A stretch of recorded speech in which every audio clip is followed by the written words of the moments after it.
More wolf riders from the Blackrock clan were trotting about, shouting and blowing horns in triumph.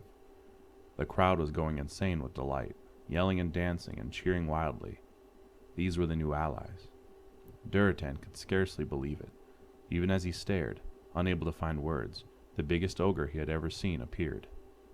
Blackhand himself strode beside it, his movements as lithe and proud as if the mammoth thing did not make him look like a child's toy. "We will crush the Draenei," Blackhand bellowed, and as if they had been awaiting the cue, the ogres marching with him cried, "Crush, crush, crush!" For a sick, dizzying moment, Durotan was a child again, fleeing before such a monster. He blinked, and he again saw in his mind's eye his father's strong frame smashed and broken, blood and life dripping into the ground, Garad's skull crushed like a nut by a single blow from an ogre's club. Orcs were fighting alongside monstrous, feeble-brained creatures in an effort to destroy an intelligent, peaceful race. The world had gone mad. Velen shuddered. His assistant was at his elbow, offering a warm, soothing drink, but the prophet waved it away.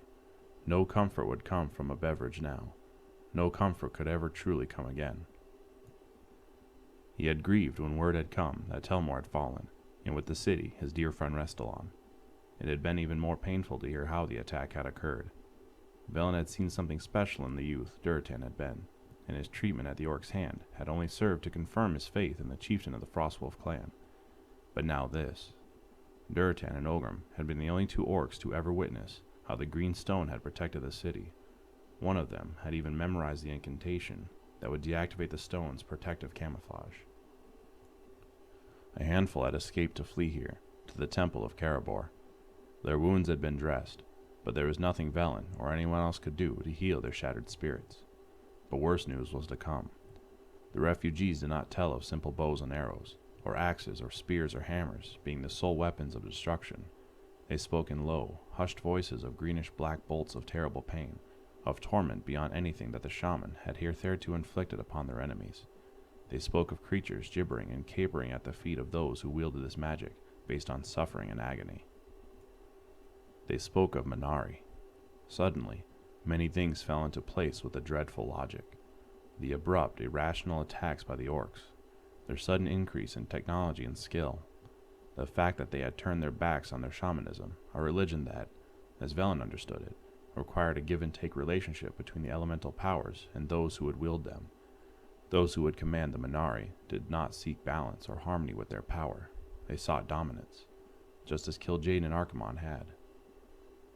The orcs were nothing more than pawns in the hands of the Eredar. Velen knew that he and the rest of the Draenei, the exiles, were the real targets. The orcish horde, augmented now with creatures that were immensely powerful, was the way by which Kil'jaeden sought to destroy him. For a brief moment, Velen wondered if perhaps the new leader of this horde would listen to reason. If he would turn and fight alongside the Draenei to overthrow Kil'jaeden once he learned of how he had been used. He dismissed the thought almost at once.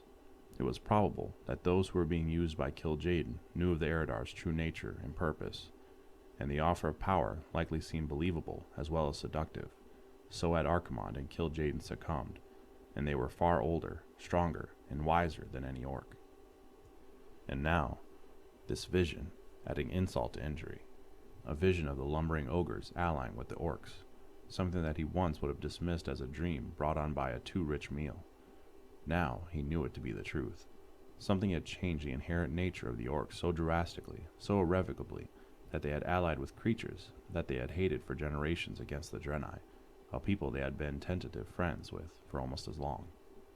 If this had happened elsewhere, the response would have been simple. Velen would gather his people and flee, protected by the Naru. But the ship had crashed, and Kaor lay dying, and there was no escape other than fighting against this horde and praying that somehow, some way, they would survive. Ah, Kaor, my old friend, how I miss your wisdom now, and how bitter it is that you be in the hands of the enemy who does not even understand that you exist. He held the stone known as the Spirit Song close to his heart, and felt the faintest flickers of the dying Naru. Velen closed his eyes and bowed his head. Gul'dan looked around the room with utter satisfaction. Everything was going as planned. The Shadow Council had been meeting for some time now, and thus far, Gul'dan felt confident that he had selected them well. They were all prepared, nay, eager, to turn their backs on their people in order to advance their own aspirations to power.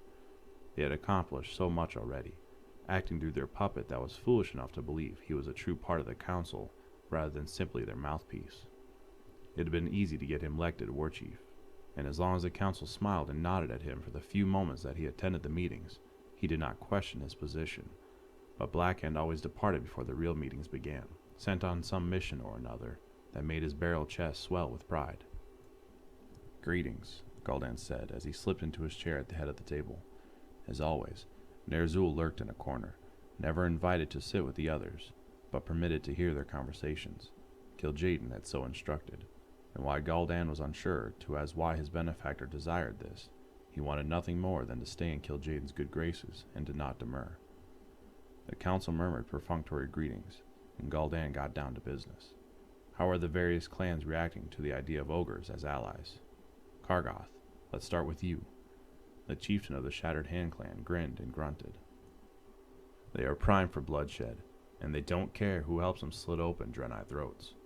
Rough laughter filled the cavern as many of the council nodded in agreement. In the dim light provided by the torches, their eyes seemed to Gul'dan to glow orange. A few, however, scowled and did not join in the merriment. I have heard protests from some in the White Claw clan, one said, and Durotan of the Frostwolves still bears watching, for all that he led the attack on Telmor. Gul'dan held up a hand.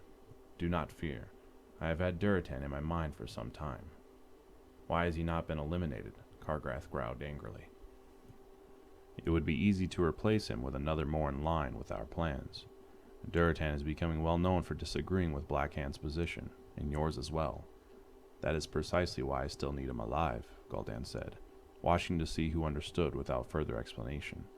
He saw comprehension register on a few faces, while others still looked puzzled and angry.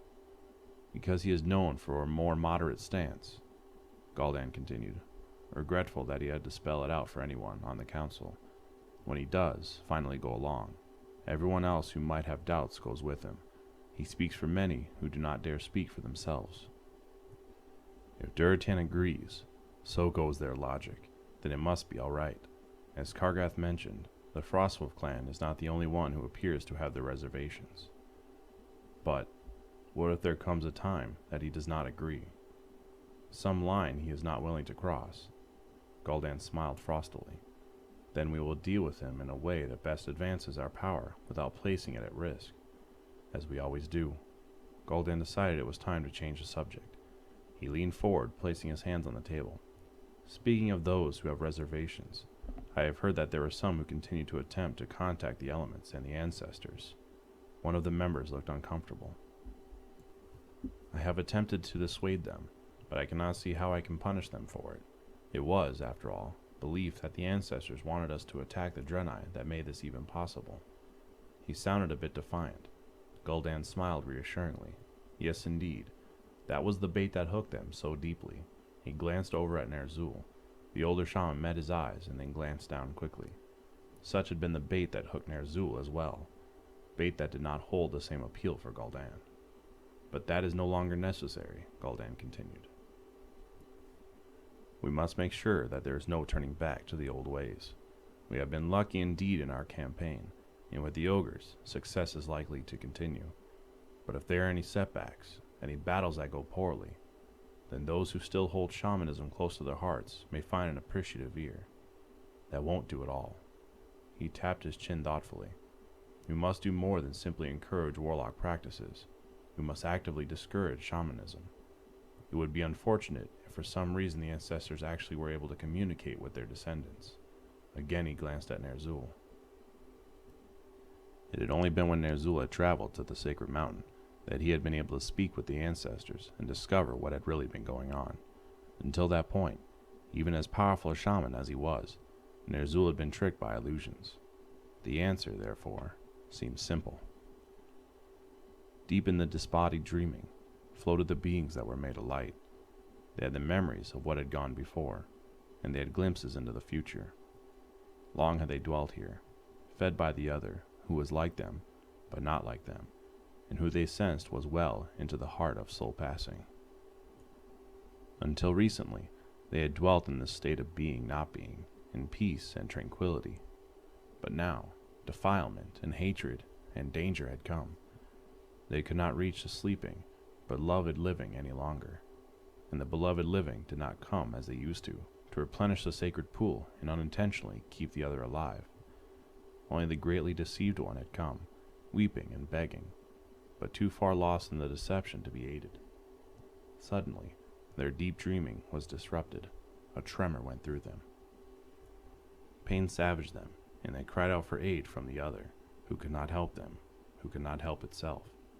The dark unholy things that had once been beings of beauty were coming. The ancestors sensed their approach. They came inexorably, joining their powers, creating a ring of darkness and severance around the base of the mountain. Darkness visible danced from the twisted things who had followed Sargeras, lured by the promise of power, fed now at the promise of the obliteration of everything. The ancestors felt the seething, focused hatred coalesce into a manifestation of greenish-black energy, whipping around like severed tentacles, seeking a dreadful union. Slowly, inexorably, their stranglehold increased until a rope of shadow power choked the mountain, sealed it shut, preventing any lost orc from entering, any frantic soul from departing. And now, the other two cried out in grief as the circle was sealed shut, for without the shaman to bring it water, it could not even continue to attempt to heal itself, and without the other, there would eventually be no ancestors. Far away in their sleep, the few orcs who still secretly thought themselves as shaman trembled and wept, their dreams corrupted into nightmares of endless torment and an inescapable doom. Chapter 18. I am one of the second wave of shaman, just as I am the leader of the second, and I pray for a better and wiser incarnation of the Horde. I have spoken with the elements and spirits, and I have felt them working in harmony with me many times, and refusing their aid almost as often. But I have never seen the spirits of the ancestors, not even in my dreams. My soul yearns for such a connection. Until very recently, those who once walked the path of the shaman did not even dream of being able to walk it again. And yet they do. Perhaps one day, the barriers between us and the beloved dead too will be lifted. Perhaps. But I wonder, if they truly knew how far we wandered from their loving teachings, if they saw what we had done in Draenor, done to Draenor, perhaps even now they would turn their backs on us and leave us to our fates. And if they so chose, I cannot say that I would blame them. I don't understand, Gunn said. He was the youngest of the clan's warlocks, and still, Durotan mused with bitterness, an idealist. He had seen Gunn's nose wrinkle at the strange creatures he was forced to utilize in the battle against the Draenei. He had seen the youth's face filled with regret as his enemy writhed in agony before him. Drekthar had brought the boy to Durotan's attention after the declaration from Gul'dan had been issued. What is wrong in hoping that the elements will one day work with us again, and why can I not go to Ashugun? Durotan had no real answers for him. The decree that no one must ever again practice the shamanic arts on pain of severe punishment, or exile, or death for repeated violations, had seemingly come out of nowhere. True, most of those who had walked the shamanic path had turned from it when die elements abandoned them. But what about the ancestors? Why in the world, in this time of crisis and need, did Gul'dan forbid the orcs their most sacred place? And because he had no answers for a youth who deserved them, Durotan grew angry. His voice was gruff and deep. In order to triumph over the Draenei, our war chief has made certain allies. These allies have given us the warlock powers you control. Do not lie to me. I know you are pleased with the results. Gunn's sharp-nailed long fingers had been working in the dead earth and had dislodged a stone. He tossed it up and down in his palm. Durotan frowned, looking at the boy's skin. The dryness of this place and the harsh conditions under which they had been laboring for nearly 2 years were now taking a toll. Normally smooth brown skin, stretched tight over toned muscle, was dry and flaky. Absently, Gunn scratched at a patch of rough skin. Durotan glanced at the new skin underneath. It had a greenish tint. For a moment, mindless, animal panic washed over Durotan. Durotan forced himself to be calm and look again. There was no mistaking it. The skin was indeed slightly green. He had no idea what it meant, but it was new, and it was strange, and he instinctively did not like it. Gunn seemed not to have noticed. He hurled the rock with a grunt, watching it sail into the distance. Had Gunn been older, he would have noticed the warning in the tone of voice his clan chieftain used earlier, but he was young and wrapped up in his own concerns, and did not heed the warning. The spells, the creatures who obey me, I am pleased with the efficiency, but not with how it is efficient. It feels wrong, my chieftain. Killing is killing, and the elements used to give me powers that killed my foe just as dead, but I never felt this way about it when they gave me the power. We are in this war because the ancestors told us we needed to kill the Draenei, Gunn continued. So why is Gul'dan saying now we cannot go talk to them? Something inside Durotan snapped. He let out a furious bellow and hauled the boy to his fret. He gripped the fabric of Gunn's shirt and brought his face to within an inch of the shocked young warlocks. It doesn't matter, he cried. I will do what is best for the Frostwolves, and now that means doing what Gul'dan and Blackhand tell us to do. Obey this new order. Gunn stared up at him. As abruptly as it came, the white-hot fury departed, leaving sorrow in its wake. Durotan added, in a harsh whisper meant for the boy's ears alone, I won't be able to protect you if you don't. Gunn looked up at him, an odd, orange gleam in his eyes for an instant. Then he looked down and sighed. I understand, my chieftain. I will not bring dishonor upon the Frostwolf clan. Durotan let him go. Gunn stepped back, straightened his clothes, bowed, and departed. Durotan watched him go, conflicted.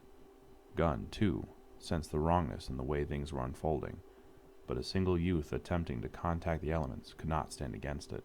Nor, Durotan thought bitterly, could a single chieftain. A sacred site was the next to fall beneath the might of the Horde. Hard on the heels of the proclamation banning shamanism was the order to march on a place that Draenei called the Temple of Karabor. Although it lay close to the Shadowmoon Valley, the ancestral lands of Ner'zhul's own clan, who had taken the name Shadowmoon from that same valley, no orc had ever seen it before. It was a sacred place, and as such had been respected by the orcs. At least it had been respected until now, when Blackhand stood before his assembled army and ranted against the so-called spirituality of the Draenei. The cities we have taken so far were mere practice, Blackhand declared. One day soon, their capital will be destroyed, but before we shatter their most important city, we will shatter them as a people. We will storm this site, smash their statues, destroy everything that means anything to them, slaughter their spiritual leaders. They will lose heart, and then claiming their city will be as easy as killing a blind wolf pup. Durotan, who stood with the other armed and mounted warriors, glanced at Ogrim. As was almost always the case, his old friend stood at Blackhand's side. Ogrim had become a master at keeping his face impassive, but he could not completely hide his feelings from Durotan. He, too, knew what this meant. The temple was Velen's home. The prophet had only been visiting Telmor that day when Ogrim and Durotan had met him. His place was in the temple, where he prayed and meditated and served as a prophet and guide to his people. They would very well slay him this day if he was there too. It had been hard enough to kill Restalon. Durotan would have prayed that he would not be forced to kill Velen too, had there been anyone to pray to. 6 hours later, as he stood atop the stairs to the great home of the Temple of the Draenei, he almost choked from the smells that assaulted his nostrils. The now familiar wreck of Draenei blood, the stench of urine and feces, and the thick odor of fear, the sweet, cloying smell of incense. Blood covered the soles of his boots as they crunched on strewn rushes, releasing a clean fragrance that somehow made all the other scents so much worse. Durotan doubled over and vomited, the taste sour in his mouth. He heaved and choked until his stomach was utterly empty, then with trembling hands rinsed his mouth with water and spat. Harsh laughter greeted his ears, and he flushed.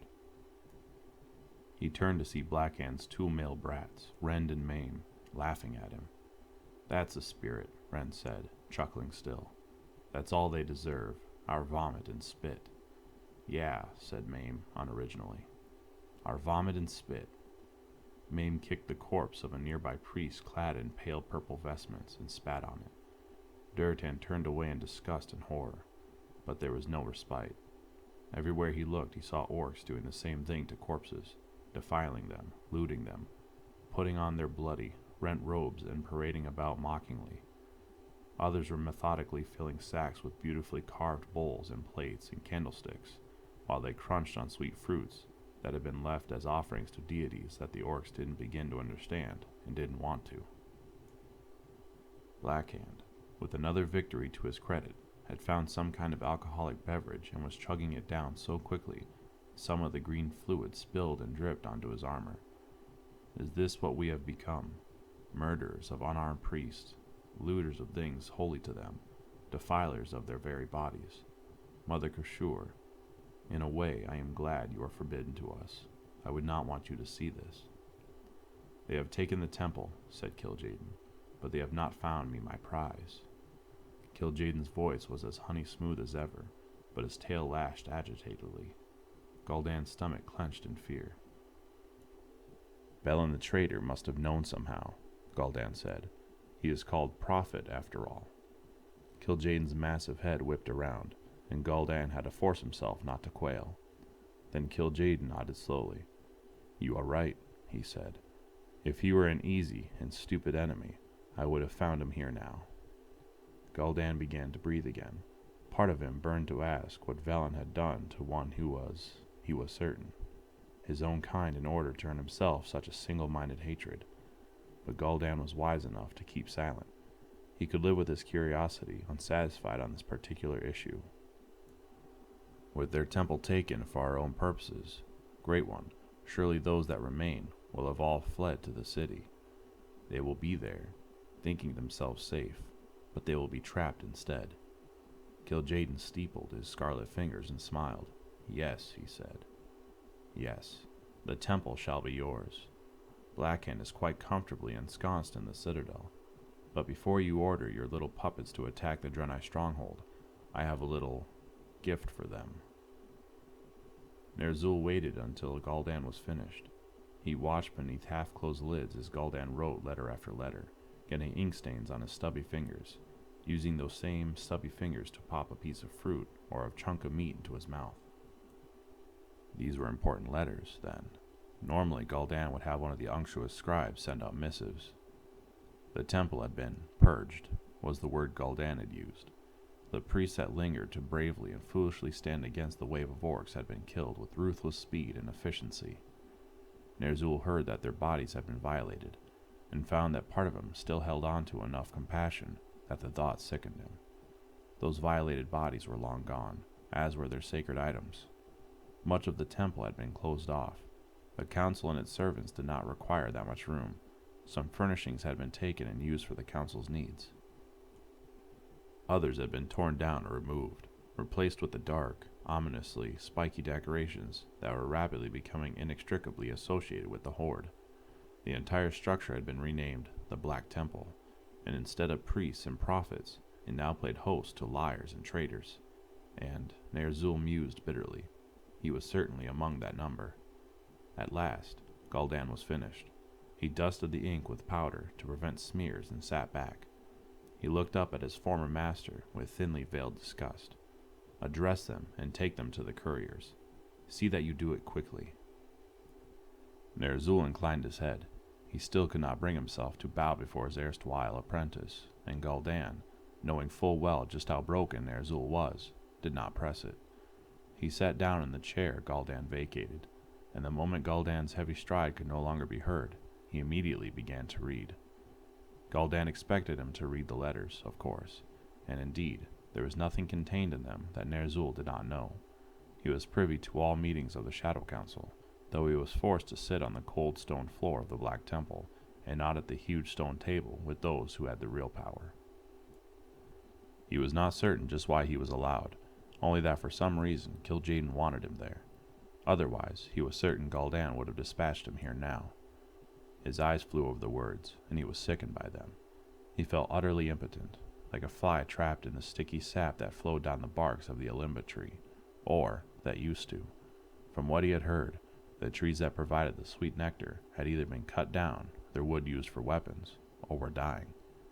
Ner'zhul shook off the imagery and began to roll up the missives, his eyes falling on the unused pieces of parchment and still-filled inkwell and pen. The thought was so audacious, his heart stopped for an instant. Quickly he looked around. He was completely alone, and there was no reason to expect Gul'dan back. Gul'dan killed Jaden, the council. They thought him broken, as harmless as an ancient, toothless wolf that warmed its old bones by the fire until at last it slipped into the sleep of death. And they were mostly right. Mostly. Ner'zhul had reconciled himself to the fact that he had had his power taken away from him. His power, but not his will. If that too had been taken from him, he would have been unable to resist Kil'jaeden at all. Ner'zhul could not act directly, but he might be able to contact someone who could. His fingers trembled as he took another piece of parchment. He was forced to pause for a long moment and calm himself before he could write anything legible. Finally, he scribbled a brief message, blotted the ink, and rolled it up. The wolf was toothless, but the wolf had not forgotten what it was like to fight. More orders to march. Durotan was growing heartily sick of it. There was no respite anymore, just battle, repairing armor, eating increasingly tough and stringy meat, sleeping on the earth, and another battle. Gone were the times of drumming and feasting and laughing and ritual. The perfect triangle of the mountain of spirits on the horizon had been replaced by the dark, forbidding image of a spire that occasionally emitted black smoke. Some said a creature slept deep inside the mountain, and that one day it would awaken. Durotan did not know what to believe anymore. When the courier rode up, Durotan took the missive and began to read it with dull eyes. Those eyes widened as he read, and by the time he had finished it, he was sweating and trembling. He looked up, wondering madly if someone had been able to glean the contents of the letter just by watching him read it. Orcs strode past him, dust clinging to their rough, flaky skins and battered armor.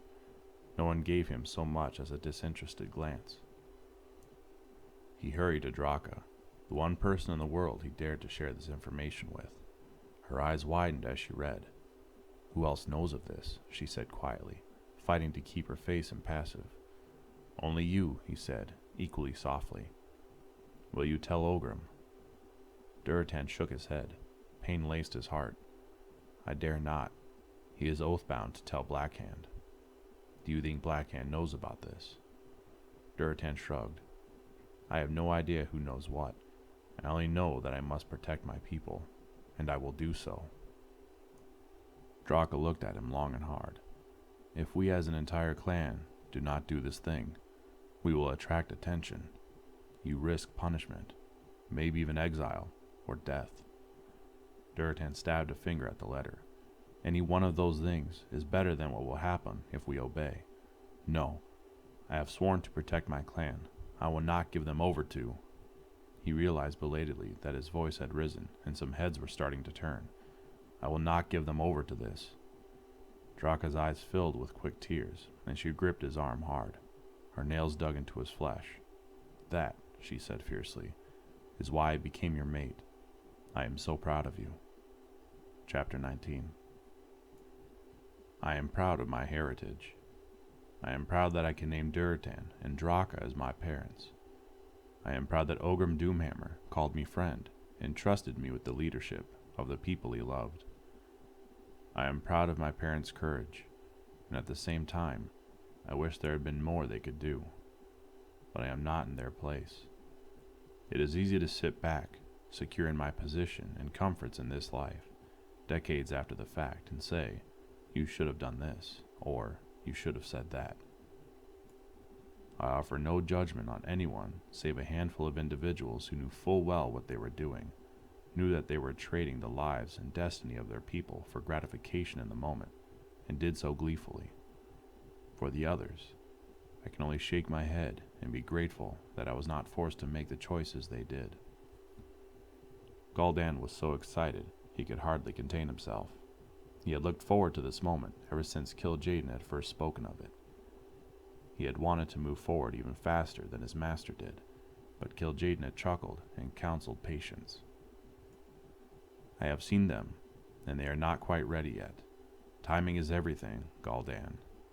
The same blow delivered too early or too late does not kill, only wounds." Gul'dan thought it an odd metaphor, but understood what Kil'jaeden meant by it. But now, at last, Kil'jaeden thought the orcs ready for the final step. The Black Temple had a central courtyard open to the night sky. When the temple belonged to the Draenei, this area had been a lush garden with a rectangular pool at the center. The conquerors had drunk their fill of the sweet, pure water over the last few weeks with no care about replenishing it, and now the pool was nothing more than an empty space of stone and tiles. The trees and flowering plants that had surrounded it had long since died, withering with astonishing speed. At Kil'jaeden's request, Ner'zhul and Gul'dan now stood beside that empty pool. Neither of them knew what to expect. For long hours they stood in utter silence. Gul'dan wondered if perhaps he had displeased his lord in some way. The thought made him break out in a cold sweat, and he glanced nervously at Ner'zhul. He wondered if perhaps tonight the defiant shaman was going to be slain for his disobedience, and he perked up a bit at the thought. His mind was wandering, considering various torments that might be imposed upon Ner'zhul, when a sudden loud crack of thunder made them both gasp aloud.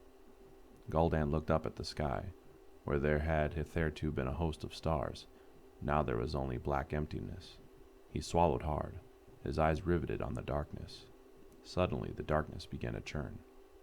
It looked like a thunderhead, black and pulsing. Then it began to swirl in a spiral. The spiraling picked up speed. A wind lifted Gul'dan's hair and stirred his robes, gently at first, then more fiercely, until he felt the wind scouring his skin. The earth beneath his feet rumbled. Out of the corner of his eye he saw Ner'zhul's lips move, but he could not hear what, if anything, was said. The wind was too loud, the trembling of the earth beneath his increasingly unsteady feet too intense. The sky cracked open. Something bright and blazing screamed to earth directly in front of Gul'dan and Ner'zhul. It struck the ground so hard that Gul'dan was knocked off his feet. For a long, terrifying minute, he could not breathe. He simply lay on the earth and gasped like a fish until finally his lungs remembered how to function, and he inhaled a great surge of air. He got to his feet, his body shaking uncontrollably, and lost his breath again at what he beheld. It towered over him. Chunks of earth flew as it shook four legs that ended in hooves and flat, large, leathery wings in annoyance. Its hair was more of a mane, flowing in green tendrils over its neck and down its back. Green eyes glittering like fiery stars, and its swooping tusks caught the dim light as it opened its mouth. It seemed to have row after row of sharp teeth, and its bellow made Gul'dan want to drop to the earth and weep in utter terror. Somehow, he remained standing and silent before the monstrosity. It raised its clenched fists and shook them fiercely, then lowered its head and looked around at the huddled, quaking orcs. "What is that thing?" Gul'dan screamed silently. Suddenly, Kil'jaeden appeared, looking down at Gul'dan and grinning fiercely. "Behold my lieutenant, Mannoroth. Well has he served me, and well shall he continue to serve." On other worlds, they call him the Destructor, but here, he is the Savior. "Gul'dan," purred Kil'jaeden, and suddenly Gul'dan felt weak and sick again. "You know what I am offering your people." Gul'dan swallowed hard. He did not dare glance at Ner'zhul, whose gaze he felt boring into his back. Yes, he knew well what Kil'jaeden was offering. Power beyond imagining, and slavery for eternity. Kil'jaeden had offered the former to Ner'zhul in exchange for the latter, and Ner'zhul, the coward, had balked. Yet not wanted to doom his people, Gul'dan was untroubled by such scruples. All he could think of was the reward Kil'jaeden had promised. "I do know, Great One," Gul'dan said, surprised by the strength and steadiness of his voice. "I know, and I accept my lord's most generous offer." Kil'jaeden smiled. "Excellent," he said. "You are wiser than your predecessor." Confident and elated, Gul'dan turned to gloat at Ner'zhul. The elder shaman stared at his former apprentice imploringly. He did not dare to speak, of course, but he did not need to. Even in the dim light of the stars, his expression was plain to read. Gul'dan's lips curled around his tusks, and he turned back to regard Mannoroth. He was terribly imposing, but Gul'dan's fear had retreated in the face of his overwhelming desire for power. He gazed at the being, knowing that it, like he himself, was highly regarded by the one they both served. They were brothers in arms. "Only a special blade can do what I ask of you, Gul'dan," rumbled Kil'jaeden. He extended his hand. The dagger seemed tiny in comparison to the huge palm upon which it rested. but it was quite large when Gul'dan curled his own fingers around it. "This has been forged in the fires of the mountain in the distance," Kil'jaeden said, pointing to the smoking mountain. "My servants have worked long and hard to craft it. You know what to do, Mannoroth." The creature nodded its huge head, its tail moving to balance its bulk. It knelt on its 2 front feet and extended an arm. It turned its hand upward, exposing the comparatively softer flesh of its wrist. For a heartbeat, Gul'dan hesitated. What if this was some sort of trick, or a test? What if Kil'jaeden really didn't want him to do it? What if he failed? What if Ner'zhul was right? "Gul'dan," said Kil'jaeden, "Mannoroth is known for many things. Patience is not among them." Mannoroth growled softly, and his green eyes glinted. "I am eager to see what will happen. All of your people. Do it." Gul'dan swallowed hard, lifted the blade, aimed its gleaming edge toward the flesh of Mannoroth's exposed wrist, and brought the knife down as hard as he could, and flew backward from the force of Mannoroth's blow as the creature bellowed in pain. Dazed, he lifted his head and blinked, trying to clear his vision. Liquid fire spouted from the wound, glowing a sickly greenish yellow as it pumped into the pool of the Draenei priests. The injury was tiny compared to the vastness of Mannoroth's body, but the blood flowed steadily, as if from a waterfall. Faintly, Gul'dan was aware that Ner'zhul, the weakling, was crying. Gul'dan could not tear his eyes from the sight of the unholy blood pouring without ceasing, from the creature who continued to roar and thrash in pain. He got to his feet and walked over to the edge of the pool, being very, very careful not to come in contact with the fluid spewing from the wound he himself had made. "Behold the blood of the Destructor," gloated Kil'jaeden. "It burns away all that will not serve you, Gul'dan. It cleanses all thoughts of hesitation, confusion, or uncertainty. It creates a hunger that can be directed any way you choose. Your little puppet thinks he rules the Horde, but he is wrong. The Shadow Council thinks they rule the Horde, but they are wrong." Gul'dan lifted his eyes from the pool of glowing green liquid that continued to pump from Mannoroth's injured arm to gaze rapidly at Kil'jaeden. "Gul'dan, it will soon be you who rules the Horde. They are ready. They thirst for what you will give them." Gul'dan again turned to look at the flowing liquid. "Call them to you. Quench that thirst, and their hunger." The now familiar horn, awakening the Horde and summoning them to the courtyard, blew before dawn. Durotan had not been sleeping. He did not sleep much anymore. He and Draka rose without a word and began to dress. Suddenly, he heard her inhale swiftly. He turned at once to see that she was staring at him, her eyes wide. "What is it?" he asked. Your skin," she said quietly. He looked down at his bare chest. His skin was dry and flaky, and as he scratched at it, the skin beneath it looked green. He remembered seeing the same tint on young Gunn's skin not so long ago. "It's just the light," he said, trying to reassure them both. She would not be so easily placated. Draka lifted her own arm and scratched. Her skin, too, was green. She lifted dark eyes to him. They both saw it. It was no trick of the light. "What is happening to us?" Draka asked. Durotan had no answer. They continued to dress in silence, and as he went outside to the courtyard to wait, Durotan's eyes kept traveling to his arm, the strange green hue of his skin hidden beneath dented metal armor. The announcement about the assembly had come yesterday afternoon, during a training session with some of the younger orcs.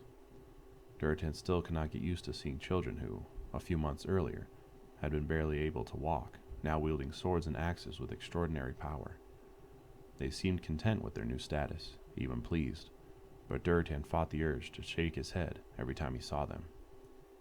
Durotan found he could not even summon curiosity about their next target. It would be the same as before: slaughter, rage, defilement of corpses. Recently, even the bodies of slain Horde had been left where they had fallen, their weapons and armor taken to be used on a living body. Sometimes a friend or family member bowed over the corpse for a moment, but even that was happening less frequently. Gone were the days of bringing home the honored dead and placing them with deep ritual upon a funeral pyre, their spirits sent with all ceremony to join the ancestors. Now, there is no time for rituals, or pyres, or the ancestors. There is no time for the dead.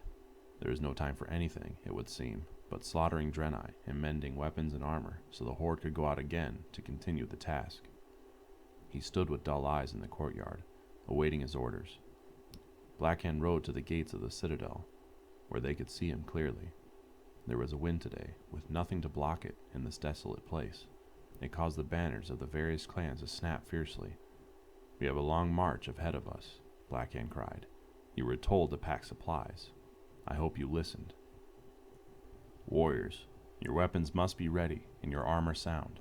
Healers, have your ointments, potions, and bandages at hand. But before we march to war, we will march to glory." He lifted a hand and pointed off in the distance, where the sullen mountain that jutted against the sky-puffed black smoke. "That is our first destination. We will stand on the mountain, and what happens there will be remembered for 1,000 years. It will begin a time in which the orcs will know power that we have never before tasted." He paused to let this sink in and nodded, visibly pleased at the murmur that ran through the crowd. Durotan tensed. So, it would be today. Never one to talk more than he needed to, Blackhand ended this rallying speech with, "Let us go." The Horde surged forward eagerly, curious and excited by Blackhand's words. Durotan looked quickly at Draka, who merely nodded her support of his plan. Then, forcing his heavy feet to move, he followed, caught up in the tide. There was a narrow, steep path that led partway up the smoky mountain to a large plateau. It looked to Durotan as if a chunk of the mountainside had been cut away with a clean sword strike, so unnaturally perfect was it. His skin crawled at the thought. Very little that came into his life these days was natural, it seemed. 3 large slabs of black, polished stone lay in a row, partially embedded in the soil. They were beautiful, but sinister at the same time. The orcs were ware after the long climb in the hot sun, wearing full armor and carrying weapons and supplies, and Durotan wondered what the logic was behind this. There seemed little point in exhausting the warriors before the battle. Perhaps the attack would come later, on the morrow when they were rested. To Durotan's surprise, once everyone had gathered and quieted, it was not Blackhand who addressed them, but Gul'dan. "It was not so very long ago," Gul'dan said, "that we were a scattered people. We came together only twice a year, and then only to sing and dance, and drum and hunt." He said the words in a voice dripping with contempt. Durotan looked down. For centuries, the clans had come together at the Koshark festival. It was not something foolish, as Gul'dan's tone of voice implied, but something sacred and powerful. It was what had kept the clans from attacking one another, but it might have been a lifetime ago, by the way the orcs around him reacted.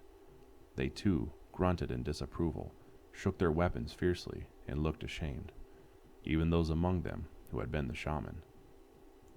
Now, look at us. We stand shoulder to shoulder, clan by clan, Laughing Skull next to Dragon Maw, Thunderlord next to Warsong, all under the strong, insightful leadership provided by Blackhand, whom you have chosen to unify you, for Blackhand. A cheer went up. Durotan and Draka did not participate. Under his shrewd guidance, and with the blessing of the beings who have chosen to ally with us, we have grown strong. We have grown proud. We have advanced further in skill and technology in the last 2 years than we have in 2 centuries. The threat that once loomed over us has been broken, and it will take only a final push to see it forever crushed.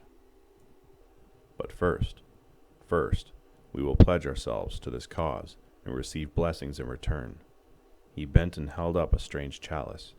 It looked to be carved from the horn of some creature, but Durotan had never seen a Clefta sport so large a horn. Too, it was curved and yellowed. Strange glyphs had been inscribed on it, and as the night closed in around them, the inscriptions seemed to glow faintly. Whatever the cup contained glowed as well.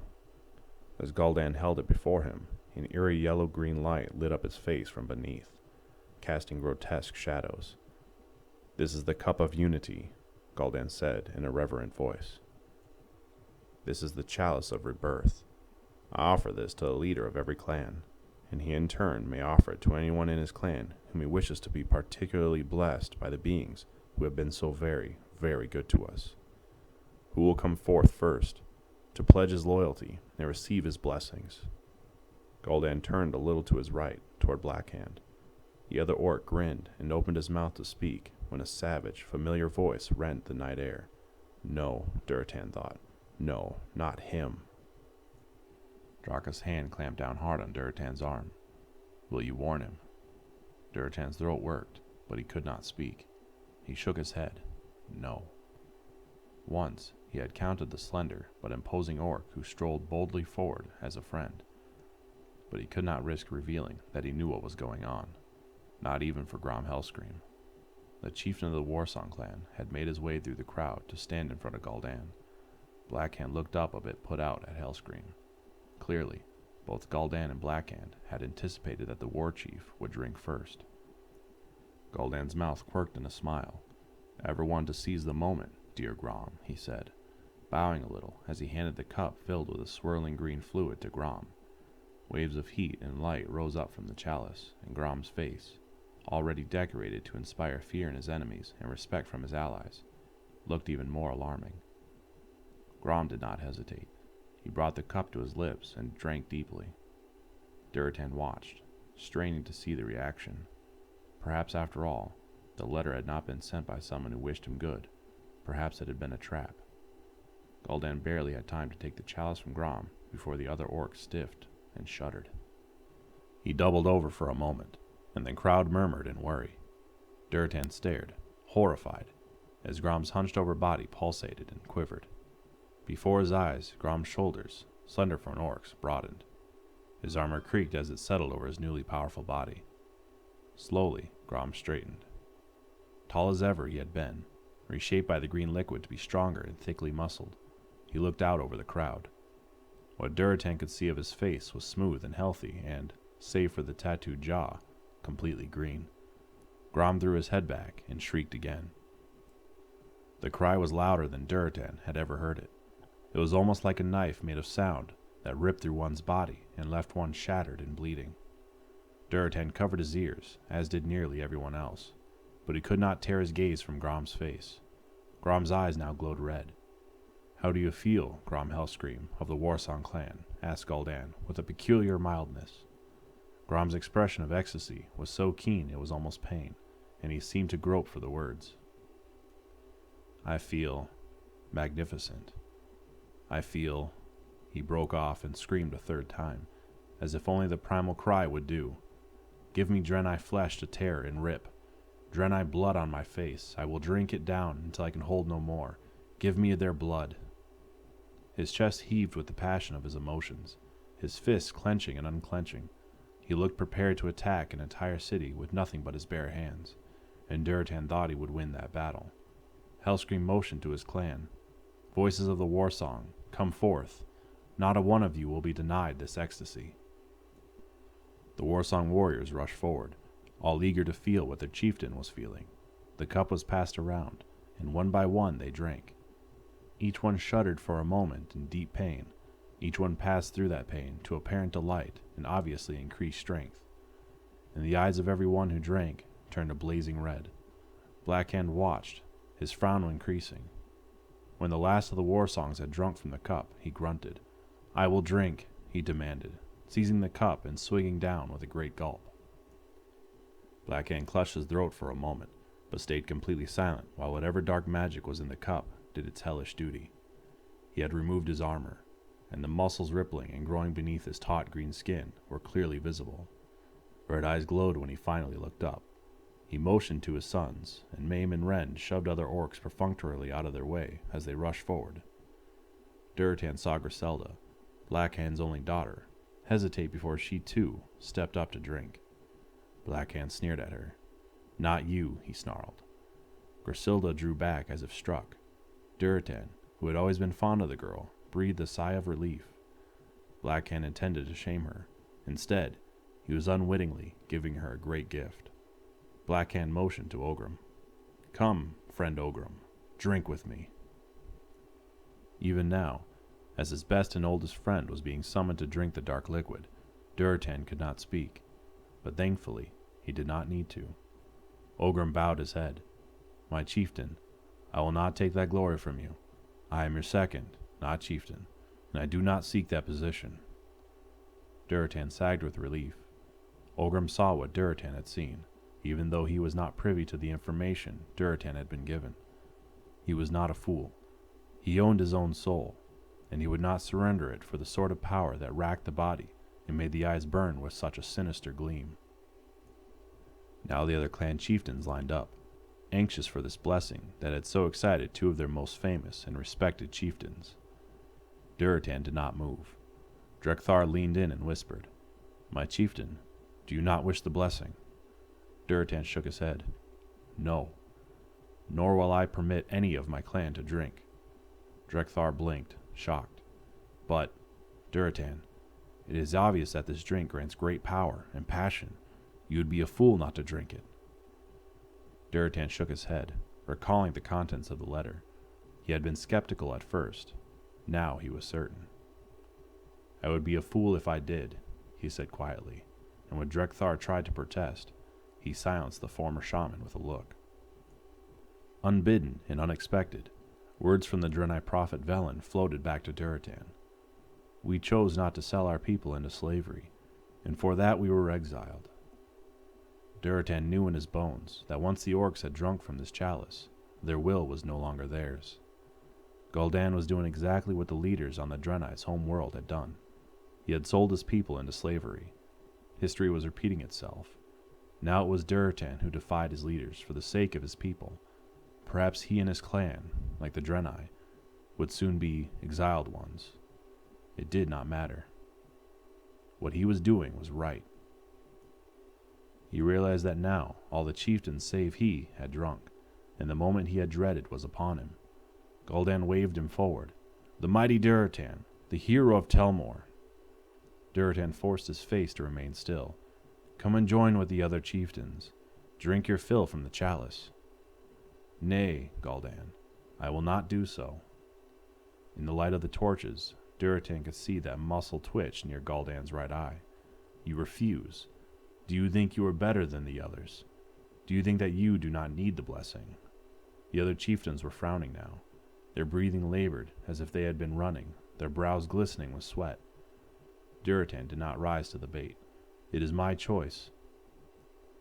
"Perhaps others in your clan feel differently," Gul'dan said, sweeping his arms to include the Frostwolf clan in his expansiveness. "Will you let them drink then?" "No. I am the chieftain of the Frostwolf clan, and this is what I have chose." Gul'dan stepped down from the obsidian slab and strode to Durotan.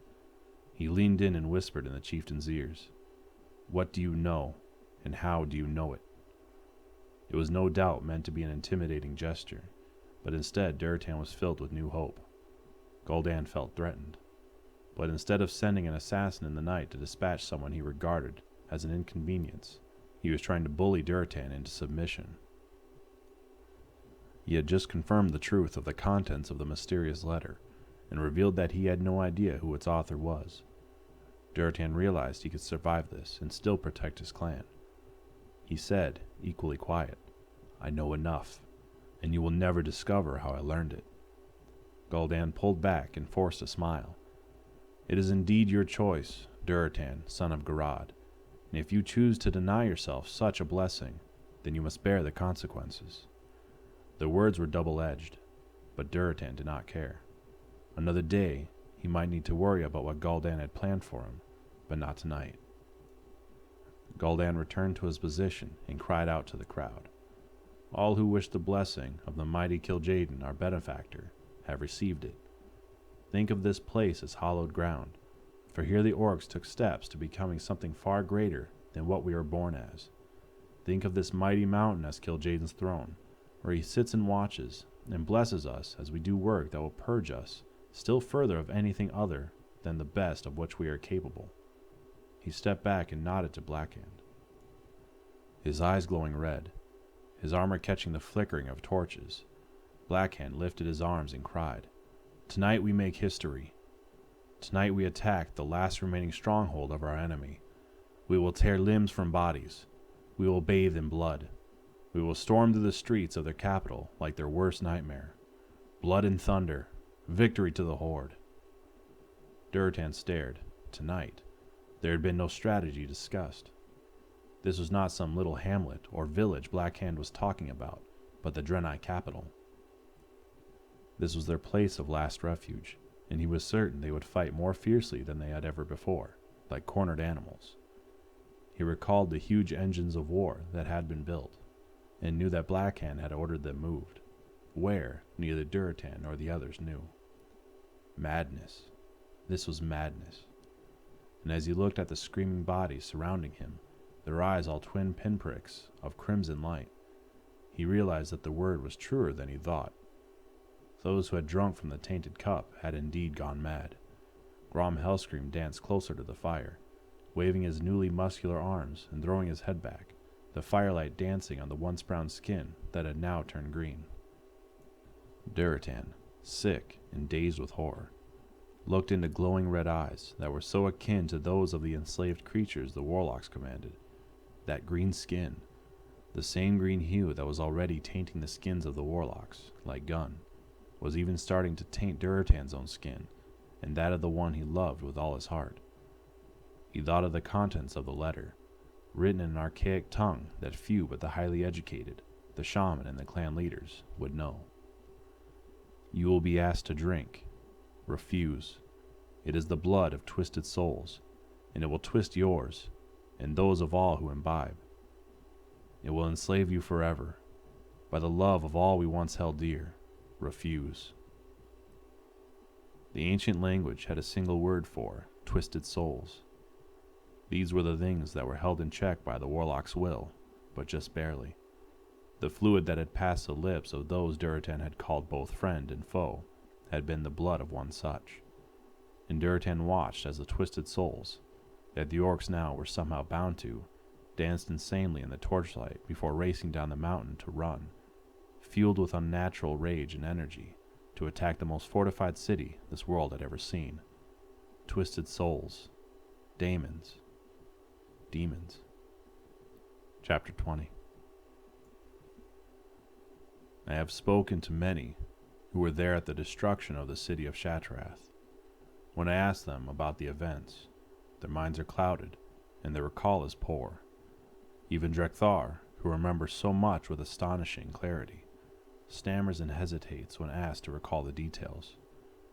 It is as though with demonic blood fresh in their mouths, those who drank can remember only the fury they felt, and not what they did in its grasp. And even those who did not drink, that small handful of which Drekthar is a member, even they cannot summon the details to mind. It is as if such an atrocity was so horrific that it wants to be forgotten. That some Draenei survived the assault is not in doubt. I have seen the sad, pathetic things that were once the glorious Draenei with my own eyes, wandering forlornly here in Azeroth, soft and shattered, crying for home. These lost ones are to be pitied. So it is that this account is vague, and I regret it.